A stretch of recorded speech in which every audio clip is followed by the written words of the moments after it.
Shy waitress tried to hide her scar on her face, until a millionaire took her hand and said, "You're beautiful." "I am sorry, I will get someone else to serve you," Mia stammered, her voice barely above a whisper. "Wait," the man said calmly, lifting his eyes to meet hers. His gaze was steady, intense, almost disbelieving. "Those eyes? I have painted those eyes before, years ago." Mia froze. For a second, the background hum of the diner, the clinking dishes, murmuring conversations, and soft sizzle from the open kitchen faded into silence. She blinked rapidly, unsure whether to run or apologize again. Her fingers gripped the edge of the notepad tighter, knuckles turning white. The man at table 7, sitting by the window where the morning sun cast soft rays through dusty blinds, wasn't like their usual customers. He wore a navy coat, expensive yet unpretentious, and carried a worn leather sketchbook beside his cup of black coffee. His face was familiar, in the way someone who appeared in magazine interviews or art catalogs might be, but Mia didn't have time for art. She barely had time for herself.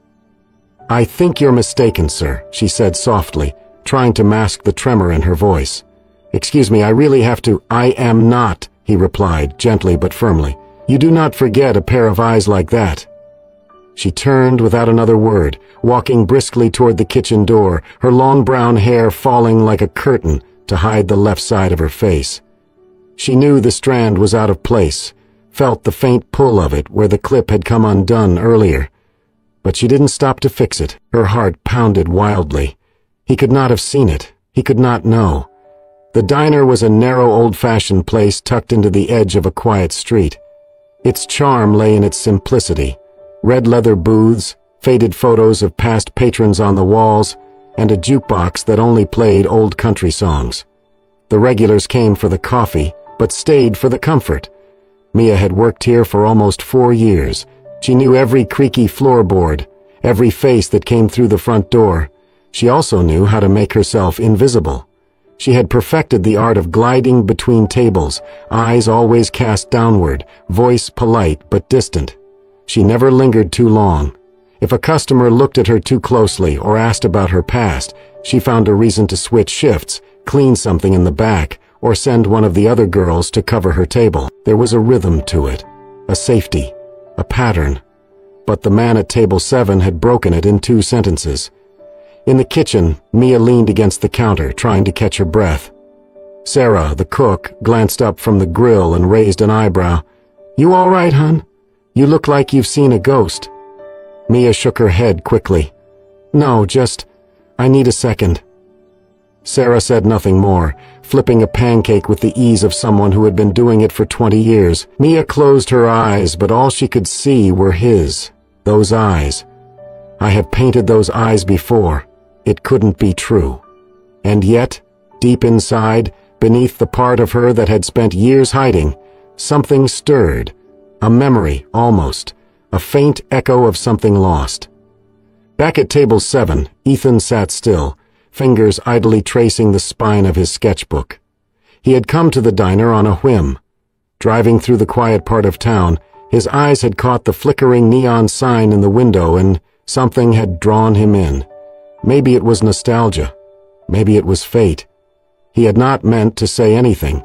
He had come in hoping to disappear for a few hours, drink his coffee in peace, maybe sketch the trees outside the window. He certainly had not expected to see her. Not her, exactly, but the girl whose eyes had haunted him for years. He had painted those eyes once. Not from memory, not from life. They had come to him in a dream, or maybe in a moment of solitude, years ago, when he was chasing something real on canvas. The painting had never been finished. It had sat on the easel in the corner of his studio, gathering dust and shadows, until now. Now, sitting across the room from him, was the living image of that dream. But she was more than that. She was real, fragile, wounded, and hiding behind that curtain of hair like it was the last wall she had left. Ethan was not a man easily shaken, but he knew instinctively that this was no coincidence. Mia did not return to the table. Instead, Tom, the other server, brought over the check, awkwardly glancing toward the kitchen as he set it down. Ethan did not touch it. He opened his sketchbook, flipping to a blank page. Slowly, his pencil moved, a curve of hair, the hint of a gaze hidden behind it, and in the center, the eyes. Those eyes. This time he would finish the painting. This time, he would not let her disappear. Ethan stood in the center of his studio, the silence pressing in on him like fog.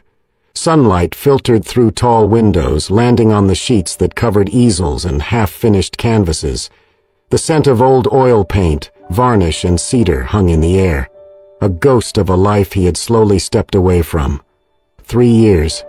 3 years since he had picked up a brush with purpose, since he had truly seen something worth translating onto canvas. He moved slowly, almost reverently, toward the back wall. One large painting sat alone, hidden beneath a linen cloth, untouched by time. With a steady hand he peeled it away, revealing a face that had followed him in dreams, until today, when it followed him into reality. There she was.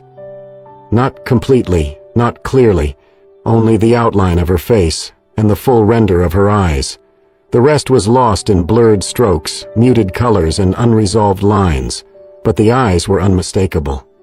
Wide, sad, deep, alive. Mia. He exhaled, almost a laugh, almost a breath of disbelief. "She's real," he whispered to the empty room. The studio had once been alive, assistants moving in and out, critics visiting, collectors calling. Now it stood like a museum, a place preserved in stillness. A soft knock came from the open doorway behind him. "Ethan?"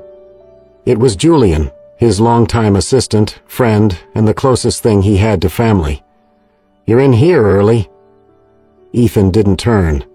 "Do you remember this piece?" Julian stepped closer and looked at the painting, eyebrows rising slightly. "The ghost girl?" "Yeah, how could I forget? You obsessed over those eyes for months and then, poof, you quit halfway through." "I did not quit. I just couldn't go on," Ethan replied, gaze fixed on the canvas. "I thought she wasn't real. I thought I had invented her." Julian crossed his arms. "And now?" "I saw her yesterday, at a diner off Willow Street. She served me coffee, tried to avoid me like the plague, but it's her, Julian. I would stake everything on it. Those eyes—" He trailed off, voice thickening. "They were not just a vision, they're hers." Julian didn't answer immediately. After a beat he said, "So what now? Are you going to try to paint her again, after all this time?" Ethan slowly sat down on the nearby stool. "I have not painted a single piece in 3 years, not really. My last 10 exhibitions? They were all recycled from older works or minor revisions, and they still sold, because my name means something apparently, but I have felt nothing." Julian nodded slowly. He had seen the decline, known the spark was gone, but never dared to say it aloud.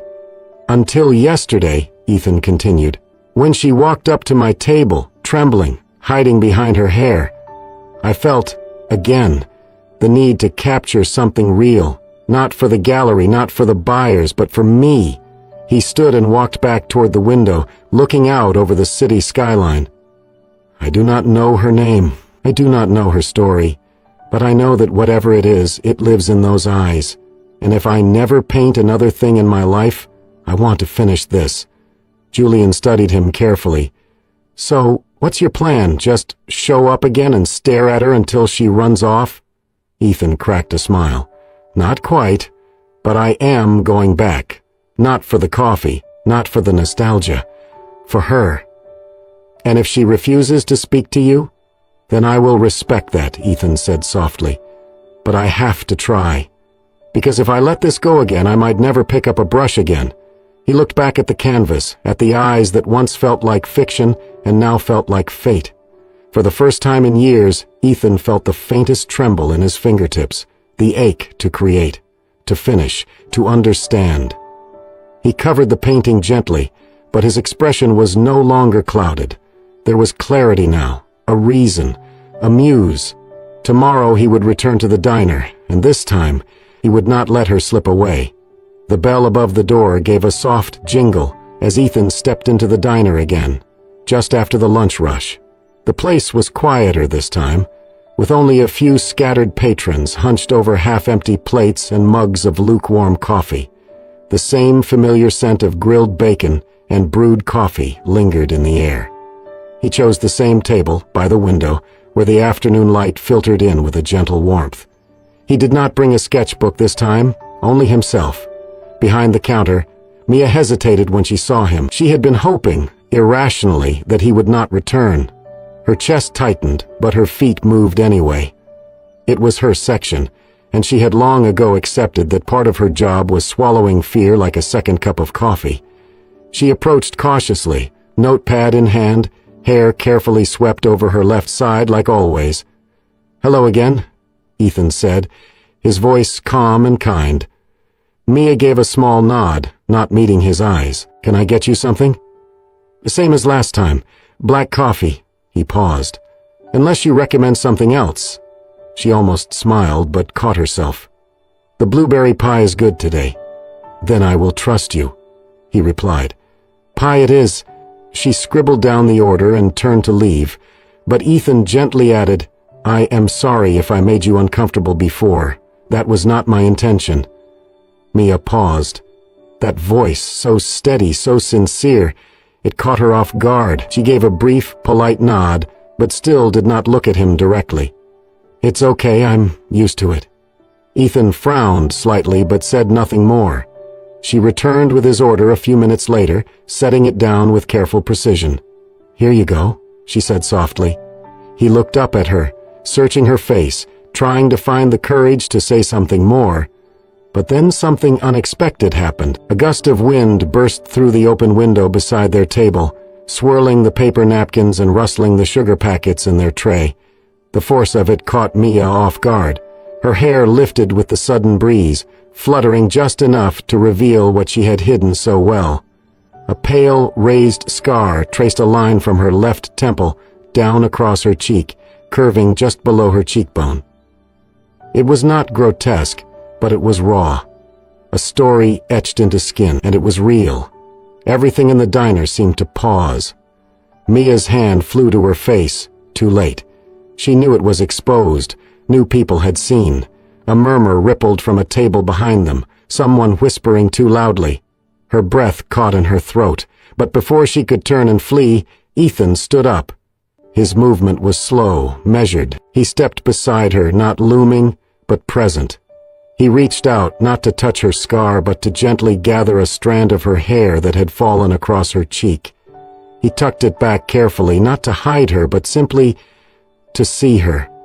"You do not need to hide," he said, voice steady and warm. "This beauty, it is not something everyone has. It is the kind you earn." Mia's eyes widened, a mix of shock and disbelief flickering within them. She opened her mouth, but no words came. The murmur in the diner stopped. People looked, but they did not stare. They saw something shift, something unspoken. A few looked away out of respect, others watched quietly, as if afraid to breathe and break the moment. Ethan stepped back, giving her space. "I am sorry if that was too forward," he added gently, "but I meant every word." Mia stood frozen for another second, then gave the smallest nod, her fingers still brushing her cheek as if confirming the scar was still there, and yet somehow lighter. She turned and walked back toward the kitchen, heart racing, breath shallow. But for the first time she did not feel like running. She did not feel shame, just something unfamiliar, rising quietly in her chest. Hope. The next morning the diner was quieter than usual. A slow drizzle blurred the view outside the window, painting the world in grays and soft reflections. Mia moved between tables with her usual quiet rhythm, her hair slightly pulled back but still guarding the left side of her face. She had not expected to see him again. Not after what happened yesterday. Yet part of her had secretly waited, listening for the bell above the door, stealing glances toward the window seat. At precisely 10:17 IEM, the bell rang. Ethan walked in without hesitation, carrying something wrapped in brown paper under his arm. His expression was gentle, resolute. He sat at the same table without looking around. He waited. Mia approached cautiously. Her heart pounded. She did not speak, only placed a menu before him. "I did not come for food," Ethan said softly. "I brought something for you." She blinked, confused. Slowly, deliberately, he unwrapped the brown paper and revealed a large sketch pad. The pages were slightly worn at the edges, the paper thick and textured. He opened it and turned it toward her. There, in delicate pencil strokes, was a face. Her face, or rather the beginning of it. Soft outlines of her hair, the curve of her lips, but most vividly, those eyes. The same sorrowful, searching eyes she saw in the mirror every morning. It was her, drawn years before he had ever met her. Mia gasped, stepping back slightly. "What is this?" she whispered. Ethan held the sketchbook out, resting it gently on the table between them. "I started this years ago. I did not know who she was, just that I could not forget her. I never finished it. Couldn't. Something was missing. Until I met you." Mia stared at the image, her chest tightening. Her instinct was to flee, to deny it. But those eyes, they were hers, undeniably, not just in shape, but in the pain they carried, the hesitance, the guarded hope. She looked up at him, her voice barely audible. "Why would you draw me? You did not even know me." "I didn't," he admitted. "But I felt you, somehow. And now I know it's not just a face, it's a story. Your story." Mia took another step back, as if the table itself had become too intimate. The room felt smaller, the air thinner. Her hands trembled slightly. I need a moment," she said, turning away quickly. She rushed to the back of the diner, pushing open the door to the restroom and locking it behind her. Her reflection stared back from the mirror, eyes wide, breath quick, lips parted in shock. Why her? Why now? What kind of fate brought a man who saw her before he even knew her? She leaned over the sink, trying to steady herself, but her heart would not slow down. Out in the diner, Ethan waited. He did not follow. He did not look around for her. He simply reached into his coat pocket and pulled out a small envelope. Inside it, a single handwritten note. He placed it next to the sketchbook, packed it neatly with care, and stood to leave. The rain had picked up by the time he stepped outside. He paused only once, turning back toward the window where he had sat. Then he disappeared into the soft gray morning. A few minutes later, Mia returned. The booth was empty, but on the table, carefully placed, was the sketchbook. And beside it the note, "If you have ever felt alone, come find me. My gallery is at 14th and Brooks. I believe we can finish this together, not just the painting." She stared at the words for a long time. Her fingers brushed over the sketch once more. This was not just art. It was recognition, and maybe, just maybe, an invitation to something more. The gallery was quiet that Thursday afternoon, the kind of hush that settled only when no one else was around to disturb the air. Soft light filtered through tall windows, landing on white walls where paintings stood like silent witnesses to their creator's past. Ethan had just finished arranging a new piece near the corner display when the door creaked open. He turned, not expecting a visitor so late in the day. It was her. Mia stood just inside the entrance, soaked from the rain, her coat clinging to her frame, hair partially pinned back but still falling in front of her face like a veil. Her eyes, those unmistakable eyes, met his briefly before darting away. He said nothing, only walked over slowly and held out a clean towel from the reception counter. "Thank you," she whispered, taking it with trembling hands. He didn't ask why she had come. He didn't need to. He simply stepped aside and gestured toward the small sitting area near the back of the gallery. She followed him, each step hesitant, as though unsure the floor beneath her would hold. They sat across from each other in quiet.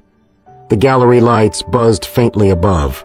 Outside, the rain continued its rhythmic tapping against the windows. After a long pause, Mia finally spoke. "I wasn't going to come. I told myself 100 reasons not to, but your note, it wouldn't leave me." Ethan nodded slowly. "I'm glad you did." She stared at her hands. I thought if I ignored it, the ache would go away, but it didn't. You saw something in me that I've been trying to bury for years, and then you put it on paper? He remained still, letting her speak on her terms, not pushing, not pressing.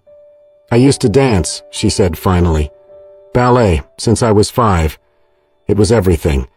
I used to dream of stages, lights, motion. It was the only time I felt seen. She paused, her throat tightening.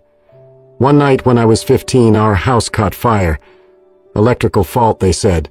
My parents tried to get me out, but I had passed out in my room. I was pulled out unconscious by a neighbor. She lifted her hand slightly toward her face, not touching the scar, but tracing its path in the air. This happened then. My father, he could not look at me the same after. My mother tried to pretend nothing changed, but everything did.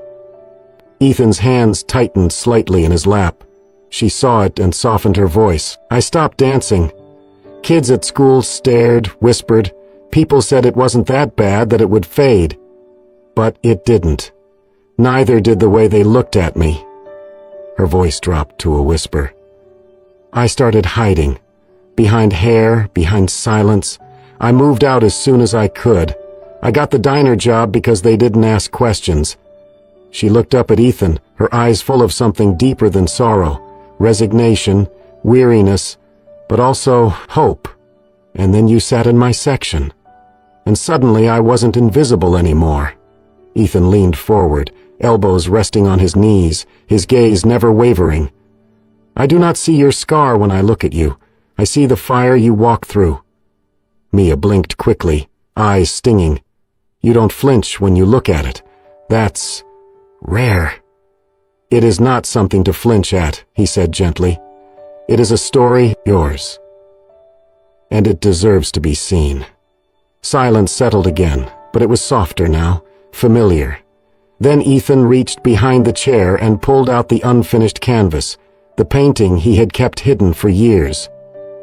I want to finish this, with you, if you're willing. Mia hesitated, then stood slowly and walked over to the easel. She looked down at the face, her face, drawn with reverence and vulnerability. She reached out and traced the outline of the eyes with one fingertip. A tear fell before she could stop it. Okay, she whispered. Ethan looked up. You'll sit for me? She nodded. Yes, but only if you promise you won't hide the scar. He stood and stepped beside her. I never intended to. For the first time, she smiled without reservation, and somewhere in that quiet gallery, surrounded by shadows and light, 2 broken pieces began to find their way toward being whole. The studio transformed in ways neither of them expected. What once was a place of silence and solitude became, slowly, a space of quiet connection. Mia arrived every morning at 10 sharp, her step still tentative at first, her voice soft. Ethan would greet her with a gentle nod, always the same calm tone, never rushing. She sat on the stool in the center of the room, surrounded by canvases, natural light pouring in from the high windows. At first, her shoulders were stiff, her gaze hesitant. But Ethan never asked her to pose a certain way. He let her be, let her breathe, and with time, she relaxed. Ethan never spoke of the scar. He never asked how it felt, never inquired about the pain. But what struck Mia most was that he never looked away from it either. His eyes met hers with unwavering respect, and when they wandered, they never flinched from the line etched across her cheek. He saw it, but more than that, he saw her. Each session was a study in trust. Ethan painted her not just with strokes, but with reverence. He captured the light that danced across her skin in the late afternoons, the subtle twitch of her lip when she was thinking, the way her eyes softened when she forgot she was being watched. Still, something in the painting eluded him. Every night Ethan stared at the canvas and felt the faint tug of incompletion. The form was there, the emotion, but not the soul. It needed something delicate yet undeniable. One morning he met her at the door with a quiet smile and no brushes in hand. "Come with me," he said. She followed him around the back of the studio, where a small garden bloomed behind a wooden gate. It was modest, slightly wild, with tall stalks swaying in the breeze and flowers blooming in no particular pattern. He knelt beside a patch of violet-tinted daisies and gently plucked one. Then he turned to her and stepped close. Her breath caught as he tucked the flower into her hair, just above her left ear, right next to the scar. "This flower," he said, his voice barely above a whisper, "grows where the soil is poorest. Where most things give up, it begins to bloom. It is not beautiful in spite of where it grows, but because of it." Mia blinked, trying to steady her heartbeat. "It reminds me of you," Ethan added. She said nothing, but her throat tightened. That afternoon, while she sat once more beneath the studio's soft golden light, Ethan finally saw what the painting needed. He returned to his canvas with a reverence that was almost sacred. This time, he did not avoid the scar, he defined it. He shaped it with care, not harshness. He gave it texture, a presence, a story, and beside it, in the hair that swept away from her face, he painted the small purple flower. It sat gently, like a quiet crown, a declaration not of perfection, but of perseverance. When Mia saw the nearly finished portrait a few days later, she stood in silence for a long moment. Her hand rose slowly, fingertips trembling as they hovered just above the canvas. There she was. Her, not the version she had tried to hide, not the edited reflection she practiced in mirrors. This was her truth, her scar, her eyes, her soul. She started, but the words tangled in her throat. Ethan stood beside her, saying nothing. Finally, she whispered, "It's me." He handed her a glass of water. Their fingers brushed. She looked down, startled by the sudden warmth, but his hand didn't pull away. Instead, it held hers gently, grounding her. "I have never painted anyone like you," he said softly. "You are the most beautifully imperfect soul I have ever known." Her eyes lifted to his, and for the first time she did not look away. Her smile came slowly, hesitantly, but it was real, no veil, no shame, just Mia. And for Ethan, it was the most complete portrait he had ever seen. The invitation was simple, white cardstock, gold lettering, no flourish, just a name at the top in elegant script, the unfinished, beautiful. Below it, the date, time, and the address of Ethan's gallery. Mia stared at it for a long time. "It should be your night," she had said to Ethan when he first brought it up. "Your work, your story." But Ethan had only smiled gently and replied, "It is our story, and that painting, it's not mine, it's yours. I just held the brush." At first she resisted. The thought of standing in front of strangers, letting them see not just her face but her scar, uncovered, unedited, terrified her. But Ethan's voice, quiet and unwavering, remained with her. "You are not hiding anymore, Mia. You are showing the world what beauty really looks like." And so, she agreed. The gallery glowed that evening. Warm lights washed the white walls in gold. Glasses of champagne clinked gently. Soft jazz played in the background, and guests murmured in admiration as they moved between paintings. Most were new works. Ethan's return to form had been nothing short of miraculous. Each piece was raw, emotional, deeply human. But none drew more attention than the one in the center. A single spotlight illumined it, Mia's portrait. It was not exaggerated, not polished. Her eyes looked straight ahead, unflinching. Her smile soft but honest. The scar traced her cheek in all its truth, and nestled in her hair, just beside it, was the painted bloom of the purple daisy. People did not speak much in front of it. They stood, they stared. Some turned away with tears in their eyes. Others returned to it again and again, drawn back by something they couldn't quite name. Mia stood quietly in the back at first, uncertain, hidden in a soft navy dress with her hair pinned loosely, fully pinned back. Her scar was visible, and for once it was not the first thing she thought about. Ethan approached beside her. "You okay?" he whispered. She took a shaky breath, then nodded. "I think so." He touched her hand gently. You're not alone." Not long after, a small voice tugged at her awareness. "Excuse me, are you the lady in the painting?" Mia turned. A girl, no more than 10, stood there with her hand tightly held in her mother's. Her face bore a clear burn scar along one side, faded but present. Mia knelt to her level, heart pounding. "Yes, that's me." The girl looked at her for a long time, then reached forward and hugged her. Mia's breath caught. The girl whispered, "I have a scar too. I always hide it, but you made me feel pretty." Mia closed her eyes, arms tightening around the child. Her throat burned, her eyes stung. When they pulled apart, the girl's mother mouthed, "Thank you," before they turned and walked away. Ethan came to her side again, slipping his hand into hers, grounding her as the emotions threatened to overflow.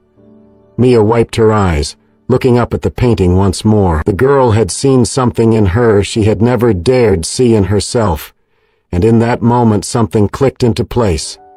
Ethan leaned in close, his voice low, his breath warm against her ear. "Now do you see?" he murmured. "You are the most beautiful thing I've ever created." She turned to him, a tear tracing down the same cheek the scar lived on. He raised one hand, gently brushing her hair behind her ear.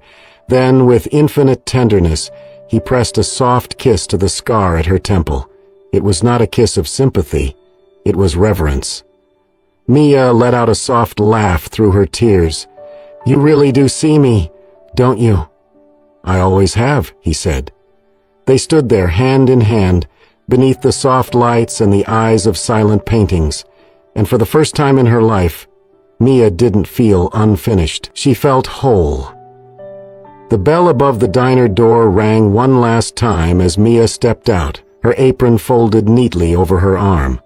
She had handed in her notice with a quiet smile, hugged Sarah goodbye, and even exchanged a few kind words with Tom. No fanfare, no dramatic exit. Just a quiet close to a chapter that no longer defined her. Outside, the sun bathed the street in late morning gold.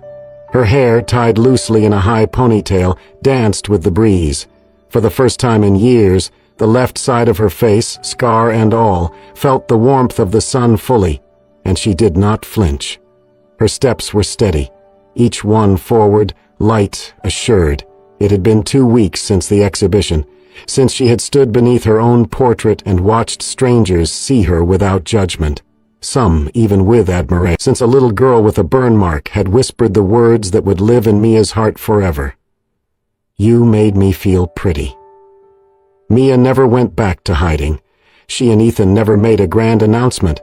They did not post pictures or make declarations, but everyone in their circle knew.